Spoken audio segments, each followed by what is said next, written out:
Good morning, everybody. This is Lorraine Ball, And Jennifer Denny. and it's another Small Biz Chat. And if you're listening live, be sure to say hello in the chat so we know you're there and we'll drop you a note back. We like shares and comments and all that fun stuff too. Absolutely. Absolutely. So, Jennifer, last week we were talking about data and how you collect it. And so it sort of leads to this next question. What do you do with the data? You plan, of course. You mean you can't just like roll around in it forever, I like adding? to, but you can't do that. You got to actually do something with it. So that's really what we're going to talk about today is what do you do with the data that you collect so that it moves your business forward? Yeah, yeah. If you're not, just staring at it, not actually making an action plan out of it and making a strategy and doing something about it, then you're just not planning and you're failing. Mhm. You know, I think one of the things that happens is people track and collect too many numbers. Yeah. Uh, because Google, well, I have spreadsheets on top of spreadsheets on top of spreadsheets. And if you don't actually do it, then, you'll never get to the next step. So I think that kind of leads us into talking about, how do you use the data to kind of change your methods and what you go after. What's your kind of thoughts on that, on changing different methods?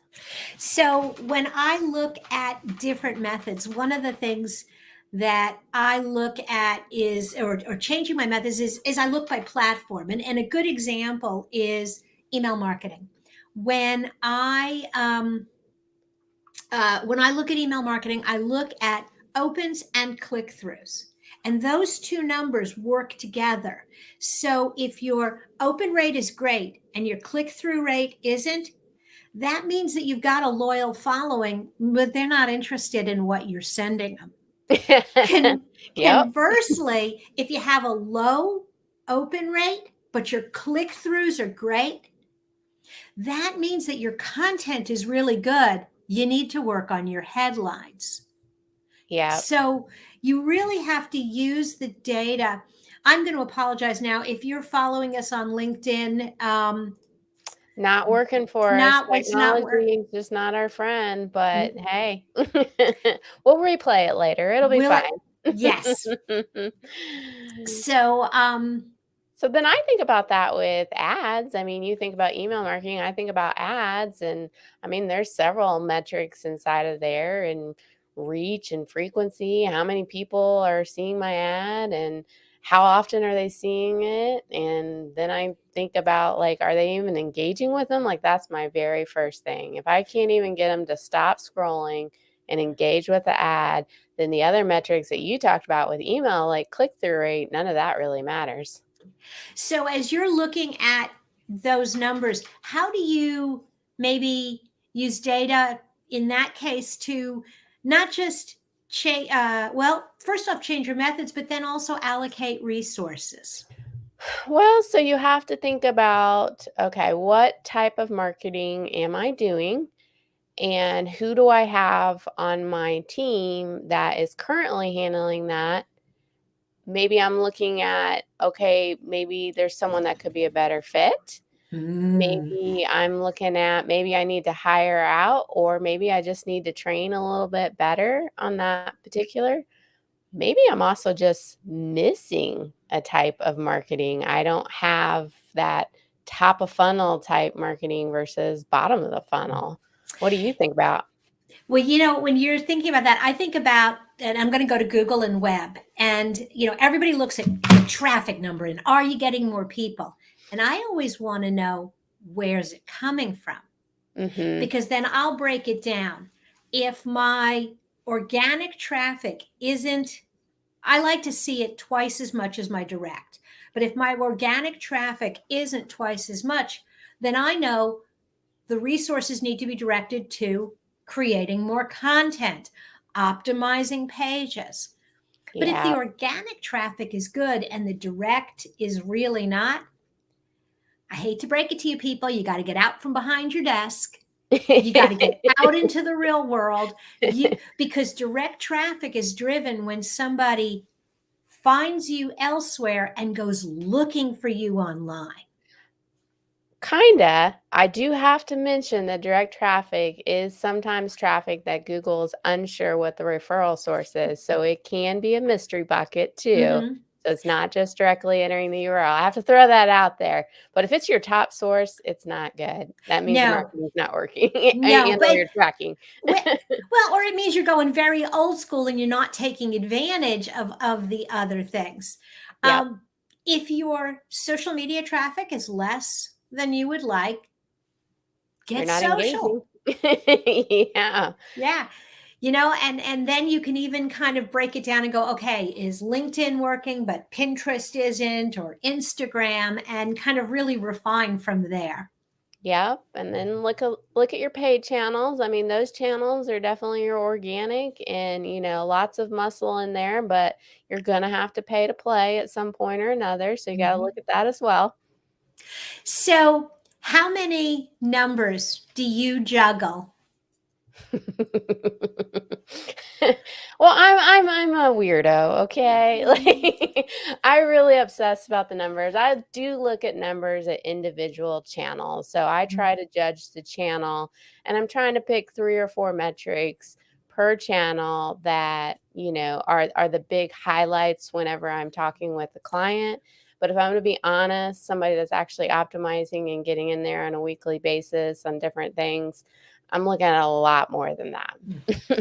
See, I actually scaled back. I used to have all of these metrics, and I will still look at a lot of them, but the ones that I track, really track, I've actually boiled down to a total of, well, right now I have 7 numbers. I think when I was running the Wow. agency for my business, I had 10 numbers. But what that allowed me to do was get really specific on what are the 10 numbers that tell me the most, and then act on those 10 numbers. Well, now I have to know what those 10 numbers are. Well, see, they change. That was one of the things, was that when I felt like if something was under control, I could take it off my radar. For example, Mm, my open rate I used to obsess about my open rate. yeah, Well, I learned with email marketing, you can control your open rate by cleaning up your list. there you go. you know, Yeah, if you if don't have you a big list, then you'll have that. I so learned with, like, ads, I can control frequency by not trying to cover the entire United States with $5 a day. yes, yes, yeah. So so as you learn, okay, which ones can I manipulate and get that to where I want it to be, Mhm, and then let it go. And so now I focus on, when it comes to my email, I'm looking at my click throughs, yep, and I'm really making myself crazy right now because they're not where they want to be. And I think a lot of that has to do with people are getting so many emails, yep. and they're like, okay, Overwhelmed. yes. It's a great resource, but they're overwhelmed, so So, but that's one that's definitely on my radar right now. Um, what do you think I about with, like, funnels, like, making sure that you have different types of marketing and not just all in on one or the other? Absolutely. So I look at conversions from my website, and again, to me, that's more valuable than traffic. It's again, it's that my traffic is okay, but what I really care about is the number I hang my hat on is how many people filled out a form, and then I also look at um, That's overall, right? Not a mhm. particular channel?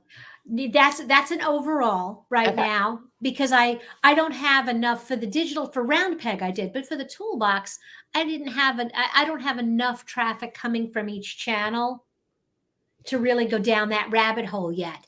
You know, Yeah. I try yeah. to avoid that rabbit hole just because, like, it's not the last beer you drank, it's all the beers. Yes.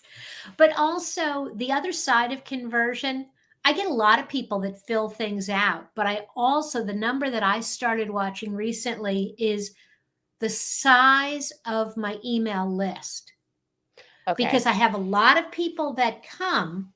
Yeah. Now, if I just left them on the list, I would feel really good.